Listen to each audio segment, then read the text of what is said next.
Tekinga Gentra'lar inomarkalar 200-300 dollardan berishni boshladik. Rasprodaja boshlandi. Boshlashinglar.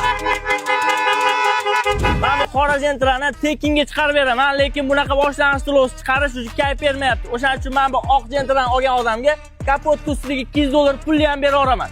Videoga like bosib oxirigacha ko'rsangiz 200-300 dollarga chiqadigan inomarkalarni ham ko'rsataman. Cobalt 9800 dollar, boshi ham arzon chiqadi. Y2 25 ming yurgan tozasi 1200 dollar bilan chiqarib beramiz. 14 mingga naqdga bera olamiz. Chazor mashinasi oqa qorasi 19800 dollar, qora 15 ming yurgan top toza 18200 dollar. Boshlang'ich to'lovlarni, oliy to'lovlarni Telegram kanalida ko'ra olsangiz bo'ladi.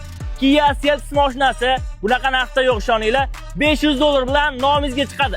Bundan ham arzoni Elantra mashinasi 200 dollar nomimizga chiqarib beramiz. Sanatan Malibularni xohlasangiz bankka, xohlasangiz Nasiya savdoga chiqarib beramiz. Hech qanaqa penya jarimalar bo'lmaydi.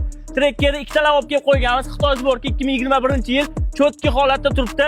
1000 dollarga 1600 dollar xarajati ichida bemalol olib ketsangiz bo'ladi. Nexia 3 2022 avtomat benzinda 200 dollar bilan kelasiz, haydab ketasiz. Gentra'ni aytganimdek boshlang'ich to'lovsiz 300-400 dollar bilan ishingiz bitadi. Bunaqa mashinalar faqat bizda bo'ladi. Har bittasini to'liq ma'lumoti Telegram kanalida.